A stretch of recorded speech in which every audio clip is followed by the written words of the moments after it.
Hi, this is Rob from DMBAlmanac.com with This Week in Dave Matthews Band History. On July 23rd, 2021, DMB played their first post-pandemic show in Raleigh, North Carolina. It was the first full band show since two one-offs in February of 2020, and they chose to open with fan favorite number 41 as a welcome back. It was also notable for a few firsts: first Walk Around the Moon, first full band Ocean and the Butterfly, and the first full band Suite in about a decade, complete with a new jazzy jam. Other memorable highlights were Branford Marsalis guesting on Lover and What Would You Say, a choked up Dave barely, or not, making it through Singing in the Windows, and the first complete Gray Street since 2002. You can find all the tour openers and check in on current tour set lists at dmbalmanac.com, where you can see that the unique opener streak is now at 17 shows, and we never stop looking for information on older shows. Follow us on Facebook and Threads to get daily updates with everything that happened that day in the band's history.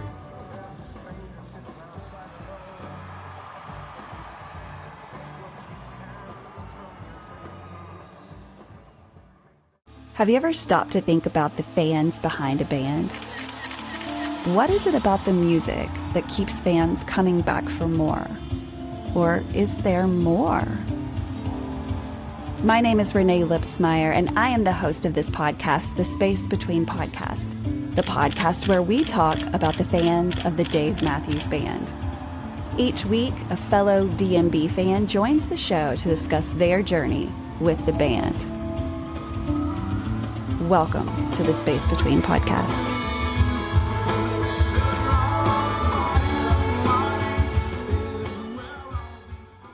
Hey guys, welcome to another episode of the Space Between Podcast, the podcast where we talk about the fans of a band that has been making music for over 30 years. If this is your very first time to tune in, welcome. We are about to teach you some stuff about Dave Matthews Band.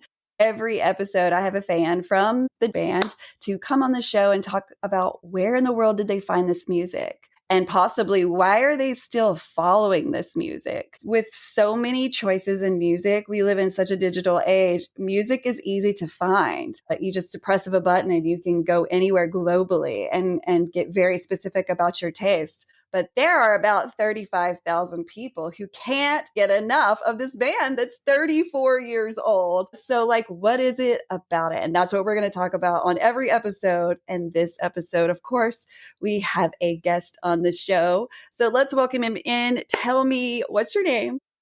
Where in the world are you from? And tell us something about you. My name's James Gilliard. I'm from the suburbs of Chicago, and outside of concerts, I do a lot of different athletic things, from paratriathlon to para-obstacle course races and all sorts of other things like that. If someone is listening and they are not familiar with those sports, can you explain kind of what that is? Yep. So I am visually impaired, so that means I have a guide when I'm doing these different sports. Triathlon is swimming, biking, running. Obstacle course racing is you're going down a trail or a path, or sometimes out in a field or on a farm or whatever it is, and running down a path, and every maybe quarter mile or so, sometimes longer depending on how long the race is, you stop and do an obstacle. Maybe you climb over a wall, maybe you barbed wire. Maybe you let yourself get shocked as you run through a maze of wires hanging down towards the ground, and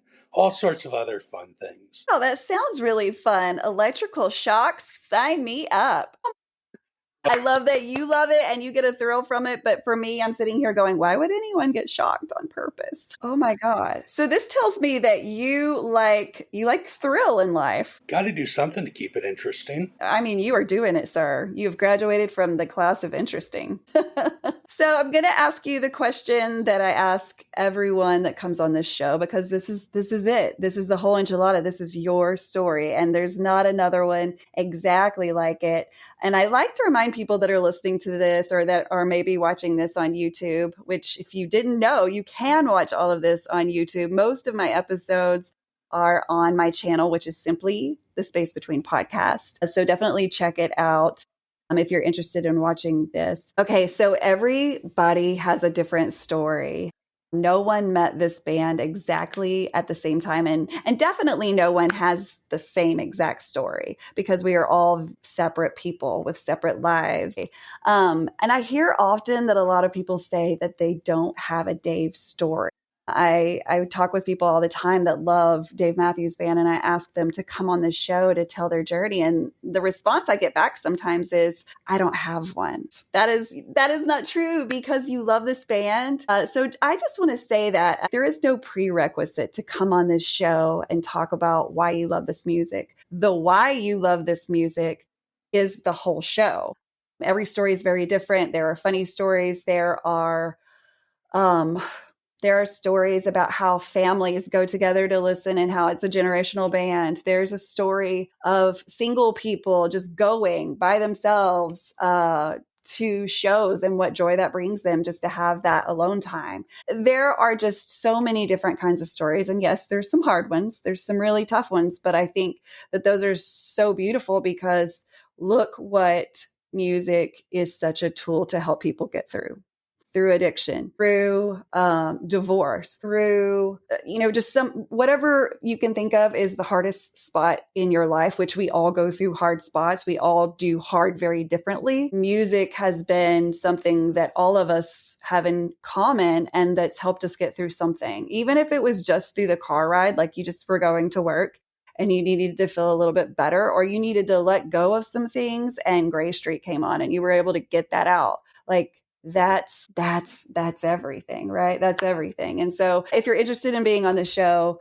definitely hit me up on any of the socials, Facebook, Instagram, TikTok. So check on all of the socials, see what the show's going to do next, see where we're going to be next, because I've got some shows coming up. I'd love to meet you.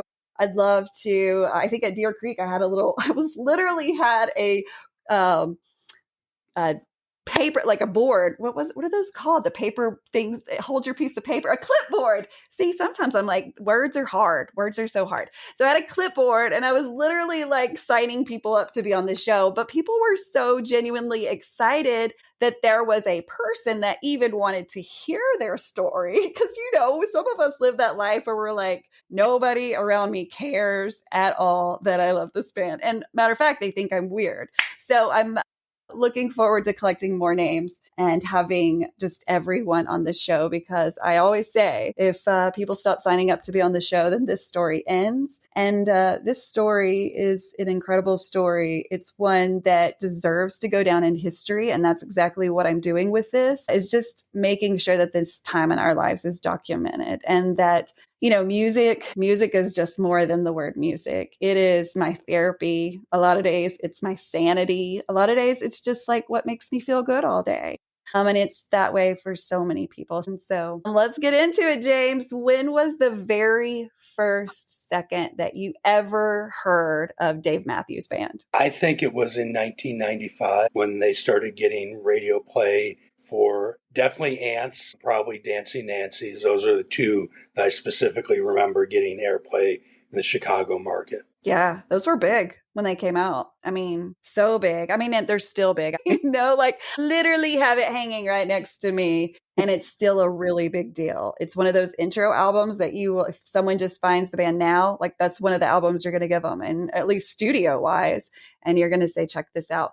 What did you like about the sound? Was it different? Was it the beat? Like, what was it? Well, I mean, what was it was, definitely with Nancy's, it was something different at that time. Definitely. And then for a little bit, I bought the album and I don't remember anything else specifically sticking. So as you said earlier, there's lots of music out there, even 30 years ago, had lots of CDs. At that time, there was great music 30 years ago. I miss so much of it. What else did you listen to in the 90s? What was your thing? I listened to totally different kind of music in the 90s. I really did. What else were you listening to? So from memory, I know Pearl Jam, Nirvana, Metallica. Yes. I don't remember anything else specifically. Those are the three that stand out. So did you kind of stay in the rock-ish genre, or did you ever go into like rap or R&B or country or like anything else? So rap, I remember NWA, remember Easy. That's where I live. Speaking of, that's literally like, so I always put NWA and like everything because I live in Northwest Arkansas.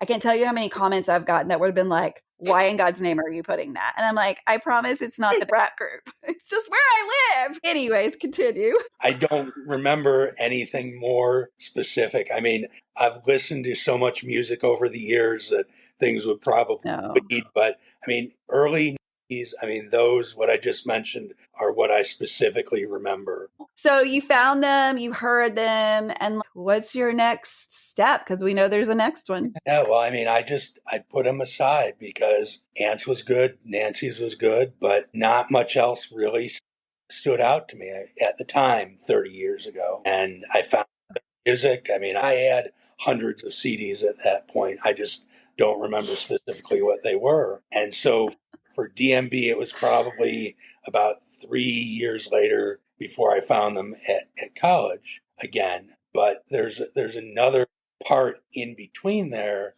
that's important to the DMB story in general. So in March, as I had said towards the beginning of the interview, that I mean, I'm losing my vision. I have been for a long time. In March of 97, I had an appointment with normal eye doctor that I had seen for 8, 9 years at that point, whatever it had been, and does the normal eye exam. And then as we're waiting, she calls both myself and my mom, who was with me, into the exam room. And I have no idea what's going on. And what it turned out to be was sort of that the best way I can equate it is sort of that talk that you have with someone who you now know has a terminal illness. I mean, it was one of those talks, and I'm 17 at this point, in terms of you've got X amount of time to get your shit in order. And I mean, that screwed with me at the time. I mean, what she specifically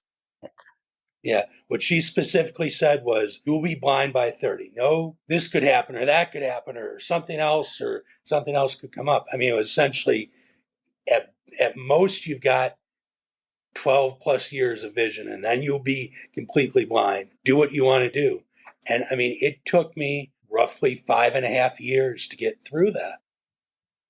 Yeah. And I went to Dave's show in 01, Giant Stadium 2001 band. And I mean, it was, even though we were in the nosebleeds, it was an amazing night. I mean, I remember looking down and those people did look like little ants because we were probably 300-400 level, whatever Giant Stadium is, up towards the very top. I'm like, what's that? What's that lighted area? One of the people I was with said something along the lines, well, that's where the floor is. I'm like, well, that looks really close. Like, yeah, that's people who pay a lot of money. I'm like, okay, fine. I'm okay with being here and not spending an entire month's rent on tickets. Right. Little did I know that if you bought them through the warehouse, they were reasonable. It was only that exactly. you chose to use the secondary market. That then you didn't know until you knew, though, right? Right. I mean, because we ended up getting the tickets through some broker and we're excited that even to be in the nosebleeds, they were only about $100 or whatever they actually were roughly 24 years ago. So again, times were different back then, though, right? Like finding tickets is not like finding tickets now. So if someone is listening, a younger fan that wasn't alive in that decade or whatever, like, what was it like to get tickets back then? So you said broker, but how did you know about the broker? So tell me what that looked like. So you pull out the yellow pages, and for those who are younger, they probably do not exist. Think of Google, but in paper form. But just for your city. Just for your city, sometimes the larger metropolitan area. So, I mean, we looked in there, found brokers. I think my friend ended up having to call a few different places and finally found them. We went, picked them up, paid whatever it was, I think about $100 ticket, and then went to the show. But wow. Yeah. And then, okay, so I'm curious how people signed up in 98. I remember from the studio albums that I was given by my parents for Christmas in 98, they had inserts in them, little like 2x2 inserts of Join the Warehouse within the album. Yes. Okay. But that's smart. That was marketing back then. Yep. That's their core audience. Like, hey, people, we got something better. So smart. Yeah. So left first concert, continued to deal with all of the stuff that I mentioned from 97 and just working through that stuff. And then in 03, finally decided to try to do a couple shows in the summer because I was back in Chicago and saw them at the World. I know it's changed names at least 3 times, maybe more. It has some name to do with a casino. At this point, it's called the World. It's in Tinley Park. Will always be called the World, however many times they change the name. But I got back to school that fall and saw the tour. And I mean, I was sort of at the Dave and Friends tour that they did that fall and early winter, and was at a point of, okay, there's an MSG, Madison Square Garden MSG show. Yeah, this could become a real cluster because I'm going into someplace completely new, but I'll at least give it a try. And I mean, I'm glad I did. And I was nervous doing it. It wasn't that far of a train ride from school. I was at Rutgers at the time in New Jersey, so relatively like maybe an hour to get into the city and maybe another 20 minutes to get on the subway to MSG. And remember the first half in spots. I mean, they did the first set with just Dave and Tim, and then the break, and then they came out, and some point between that break and when the first of the covers, and I've forgotten if it was Fool in the Rain or Bathtub Gin. I just remember looking up at the ceiling, seeing a mirror ball that was there and just saying, this is all going to work out. And I mean, for the majority of the part, it has. I mean, there have been some bumps over the last 20 plus years, but I mean, I've done so many things I would not have done otherwise if it hadn't been for Dave and for the music. And that's why I was so grateful that in 2016, I had a chance to meet him and to thank him, because I mean, without that show, without the music, without that opportunity, it probably would have taken me at least another 10 or 11 years to get to the point where I was in 2003 after that show. Oh my God, what a moment. And that's not to say that I haven't had some moments of stress since. And I mean, even though I was able to sort of push that away in 2003, I mean, I'll be honest, 2008, 9, because I still saw the degradation over that time frame. I mean, just as it got to that point, I mean, closer to what that 2010 benchmark I was told in 97, I mean, some of those fears did creep back in. And I mean, the music helped. Yeah. Because I love talking about the fans, because this is what the podcast is about. Tell me your thoughts. When did you even realize that there was a community of fans that really dug this band? So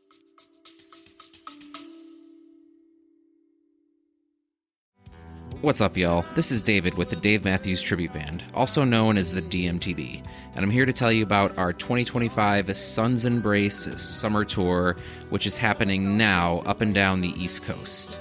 If you've never heard of us, we're a tribute to DMB focusing on the old, original style of the music, featuring a violin, saxophone, sometimes some keyboards, and sticking to those 90s, early 2000s arrangements of the songs to help transport the listener back to a nostalgic time of tape trading and all kinds of good stuff when Dave was emerging out of Charlottesville in the early 90s. So if that sounds like your vibe, we hope to see you at one of our shows, and you can check out our tour dates at thedmtb.com/tour, or by checking out our socials by searching the DMTB. We'll see you on the road.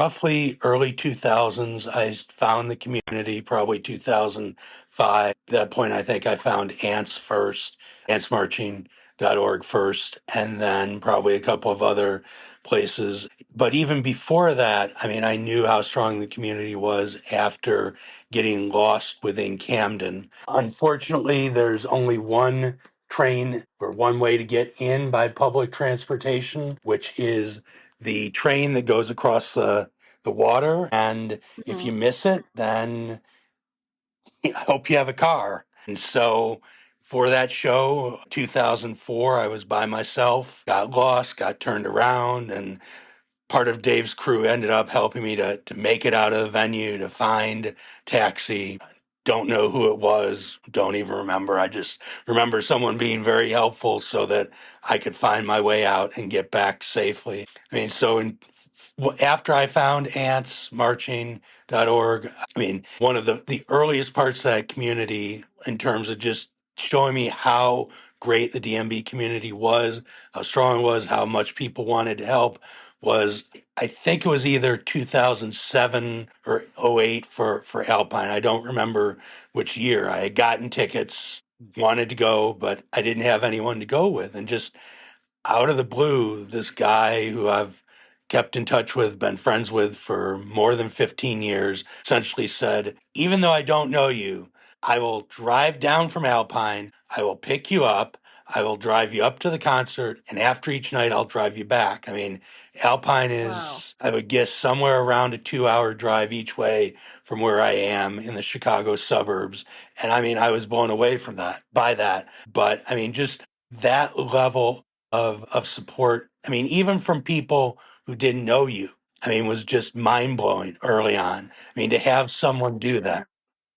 And I mean, I've seen things like that over the years since then. I mean, I've been able to help people out myself. I mean, not to the point of being able to say, I'll drive you somewhere, but I mean, I think the next real one that sort of keys in my mind, I mean, is Alpine 2022. And I mean, there have been a lot more in between the one I mentioned in '07 or '08 and 22. But I mean, these are ones that really stick out in my mind. So that for those shows, we were up very close. One night was on the rail, one night right behind. And so that second night, whatever the heat, the dehydration, whatever, just got to me. And I mean, people around us saw it. They got medical staff over.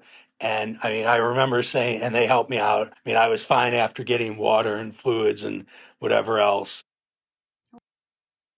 But I mean, the biggest part was I said to my friend at the time of, there's no way we're getting back there. I mean, we were dead center rail. I mean, people are just going to say, no, I mean, both of you left. I mean, too bad. I mean, but yeah, thankfully the people who were around us just knew what had happened, knew who we were, had seen all of that, and it just stopped people from crowding in where we were, which made it a really special night. And it could have gone a lot more south from the medical part, could have gone a lot more south from where we ended up, because I couldn't, I mean, while I would have been disappointed if it had happened, I could have possibly understood of people saying, you left. I mean, you both left. Go to the back of the pit, which would have been far more unfortunate. But that's just the way the community is for the most part. Yeah, the people want to help each other. Not everybody, but the majority. Right? Yeah. Majority. And the majority of people are there because the music means something to them. And unless you're being a total ass, they're going to help you. They're going to help other people. And it's just that's what I've found of all the years of going to shows, traveling for shows. I mean, meeting people. I mean, people have been willing to accept my crazy and say, sure, I'll go travel with you. I mean, that was how I ended up getting to do Charlottesville in 2016. And I mean, that's how I'll end up getting to make the Gorge work for this year. I mean, just the continual Rubik's Cube of finding people, finding all those logistical pieces. But I mean, you get a sense of how people are within the community, and you can get a sense of, are they going to help? And for the overwhelming part, it's worked out well. Now, that's not to say there aren't issues. I mean, as you said, the majority of people, but you can tell and you just sort of move on. People have just continued to inspire me to be a better person. My life that has been changed because of this community and because the music of this band. It's such an amazing thing to have been found because of these groups on social media, because of, places like the Couch Tour where the comments are half the. It's just so many ways to get to know people online. And I credit that to this community and to this band that preaches to be inclusive and to love on everyone. And so it's just been such a treat to get to see the music come alive. I agree. And it is, as you said, I've seen the same thing of turning strangers into friends. I mean, people who I didn't know 15 years ago, are some of my best friends because I met them and because of the music. I'm so thankful. That's one of the perks of all of this. So you told me a couple of funny stories when you reached out to me and just said, "Hey, I'd love to share some of the funny things that have happened to me in my Dave journey." And I read and I remember this line because it was so relatable. You were in college and, you try to listen to your professors, but it sounds like you got some bad advice from a certain professor. I got some very bad advice. So I was only about an hour away from Central Park, maybe an hour and a half between the trains and everything, and in school. And maybe about a month before that date, the professor said something along the lines of, "This is the most important class of the semester. We'll be doing something along the lines of a Jeopardy. Half, if not more, of what's on the final will be done during that. Unless your house is on fire, you should make sure you're in class. And even then, insurance will cover it." Well, probably not the last part, but in any event, I mean, Wow. But like serious. It's a serious class. You have to serious be there. class, have to be there. You must be Yes. there. And Yes. so, I really wanted to go to Central Park because I knew how amazing it would be. Everyone has heard how amazing it has been for the last 21 years. And so I did not go. The class was the most unimportant, boring thing that I have been through within school because I can't tell you what it was anymore, but it was like, okay, so you asked us if we could read. Yes, we read. Okay, how about covering the things that might be on the final? And it's like it was just so disappointing. That's why when MSG Madison Square Garden came up that following fall, even though I was scared about doing it, even though I didn't know how it would work out, even though I knew it could go sideways, it's like, okay, you already missed Central Park. You're not going to miss another opportunity. You missed one of the biggest shows ever in history, Dave Matthews Band. But you also got to go, it made you go to MSG where you had your moment that everything was going to be okay. So Yeah, there's like a silver lining all the way through that story. agreed. At least in that's what I see. That's what I see from the outside. I know felt different, but I see a silver lining, because how many years passed? We're telling the past. Okay, so, you mentioned that, of course, when we started talking, that you do all of these things like get electrocuted and run into barbed wire fence. So tell us about your football history, because I know that's a big part of who you are. Yep. So I tried to play, I guess it would have been Pop Warner football when I was 11, 12, 13, whatever it was. And it didn't work out for a lot of reasons, part of it because of the vision. And so when I had finally made some peace with the vision issues, 2004 or 5, I wanted to try to do something related to football with football before the vision completely disappeared. And I found these different football camps that at the time a lot of universities did.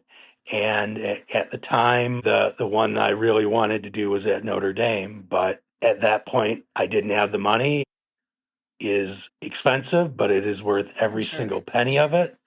And but at the same time, I knew I had that ticking clock with my vision. I knew that I couldn't just wait forever to try to find the money or save up the money, whatever, because even 12, 13 years after that point, I was still concerned that I'd run out of time before I could make that happen. So I found different camps in West Virginia, in South Carolina, in Mississippi that I did during that time, along with playing flag football.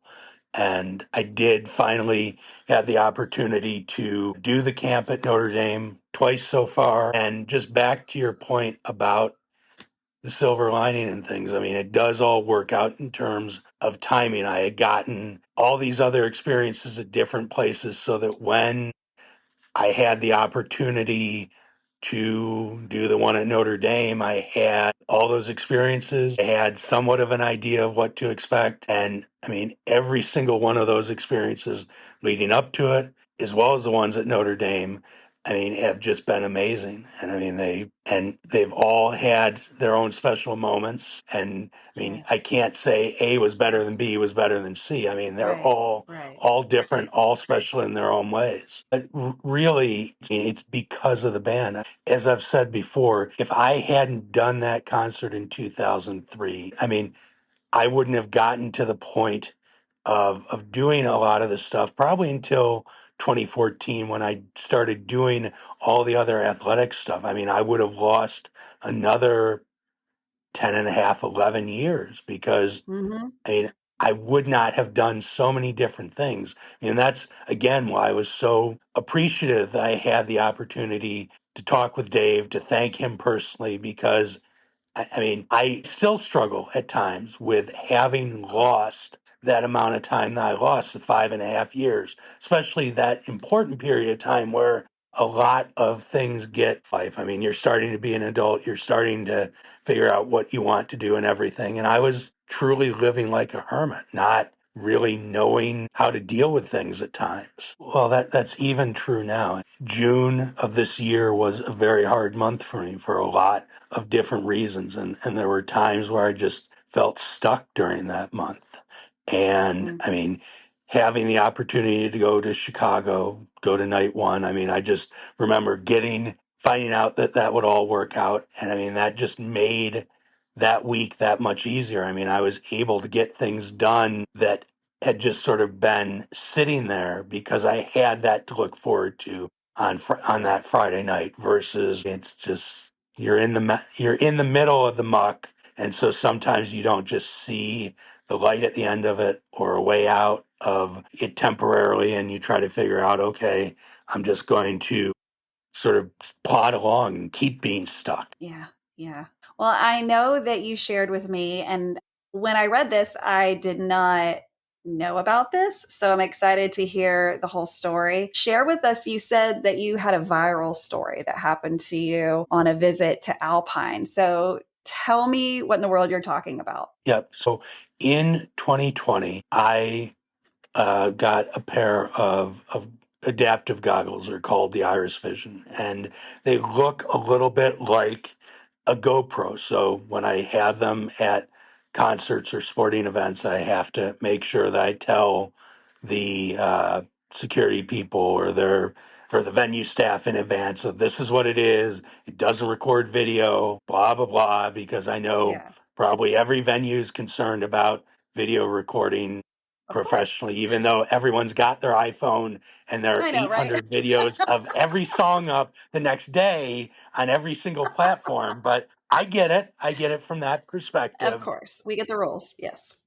And so I don't remember I think it was night one. So I was standing not at the rail, but right behind it because there wasn't enough space for both of us. And the friend that I was with at the time was shorter. So I figured I'll stand behind her. She can see it better. And so I had goggles on for the show, as I have for all the shows since 2020. And when I got back, I mean, I didn't know this at the time, but there was a post in one of the groups that had literally gone viral I mean, I don't remember if it was like the drone footage from what they have at some of the concerts or whatever it was, but the initial post was something along the lines of, look at this really uninterested fan who goes to the show, is up essentially at the rail, and is just looking at alternate reality because they're so bored or something along those lines. And My when people God. realized what it was, I mean, it was funny after the fact, but I mean, and I didn't know about it until afterwards, but I mean, it was just like, yeah, no, Oh I'm my not going God. to be standing 6, 8, 10 feet from the band and just looking at alternate reality, metaverse, or whatever it was at that point for 2.5 or 3 hours. Oh my God. That's not our first train of thought when we're seeing things like that. We're thinking virtual reality. We're thinking like all the things that we do know about. But medicine is looking pretty damn good right now. There's some amazing tools that the world of medicine uses now because of the technology that's coming out. And as a nurse for 15 years, I am so thankful that these things are available. And I know they're not available to everyone because I'm sure that they must cost. Can I ask I'm not asking dollars, but like a personal question. Does insurance cover something like that? Or is that just like something you have to pay for? Insurance, I don't think would cover it. These were provided to me through a grant. I will say this, they are expensive. It's provided through the state. I mean, they've Okay. helped me with a lot of different technology things so that I can have a semblance of a normal life and be able to do Awesome. all the things I've been able to do. I mean, I use the Iris Vision for classes. I use it for concerts and for other things. I mean, it gives a lot of different uses for it. But I mean, mainly to be able to see distance and to get Yes. back some of the sight that I've lost. Wow. This is amazing. What an amazing time to be alive. Well, thank you for all of the stories. And I do have one more question. What is it that keeps you coming back for more? Why are you still listening to them after all of these years? I think the biggest parts of it are there are two main parts. One is the community, all the different people I've met, I'm friends with. I mean, it's centered around the music. Some of them I wouldn't see otherwise. I mean, the other is just all of the things that we've talked through during the podcast that have been because of it, been through it, happened because of it, that, I mean, I wouldn't have experienced otherwise. And I mean, it's just, why would you stop listening to, doing things that have brought you that much? I mean, that would just seem silly, sort of like stopping to breathe. It's such an honor to get to hear so many stories. And I know that you guys are getting to hear these same stories. What an honor to share that with you. This band has been so much for everyone. And I'm jealous that it hasn't been in my life longer, but in 91 I was 11, and so that just wasn't on my radar, same as you, right? Like, were you listening to Yeah, them when you were 12? 15. Okay, so it took a few more years. It took a few more years for me. I just wasn't mature enough. And honestly, that makes sense because Dave is deep, like his lyrics are amazing, but they're almost like you have to decipher them sometimes. Like there's a code and I got to figure out what the letters and the numbers mean. Like, what the hell is happening? But when you get to that sweet moment where you think you've got it, but no one knows, right? Because we're not getting a sit down. But when you think you've got it right and it just soothes your soul or makes you happy or makes you want to crawl out of a hole or whatever you found in that song, dude, that's a happy place. And I won't be leaving that place. And I think you and Nancy did a very good job breaking down and trying to decode Hunger for the Great Light around Valentine's That Day. was Karen. Shout out, Karen. Karen, My gosh. sorry. Yeah, no big deal. She went by Mrs. Matthews the whole episode because she just thought, why not? A girl can dream. If we're going to talk about sex, my name is Miss Matthews. But whatever, that's her, not me. I'm not like a fangirl like that. Let it be known. I'm a semi-pro or whatever. I don't get paid, so I'm not a professional anything. So maybe one day. But yeah, that was such a fun song. It's not played enough. And it's those songs that are so fun to break down because when you do think that you understand Hunger for the Great Light, I think you look at Dave different. Like it's like you got a new set of glasses on and you're like, oh my God, everything is so clear now. It's just like, whoa, this dude can talk about anything. And he does, but coded.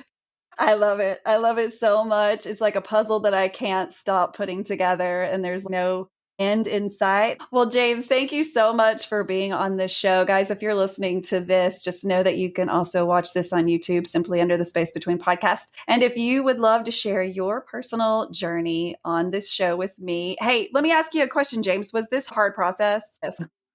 Was it a little bit fun? It was a lot of fun. I thank you for having me on. You can say it was shitty if it was shitty. I'm cool. No, like I need to be critiqued.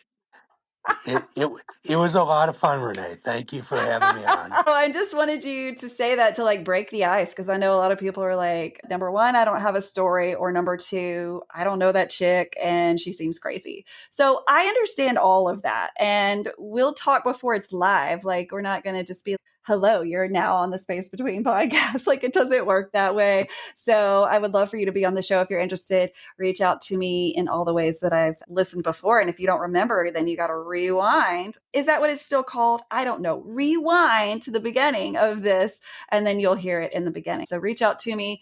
And until the next episode, guys, where we'll have another fan of Dave Matthews Band on the show, peace, love, and Dave Matthews Band. Thank you so much, James. Thank you.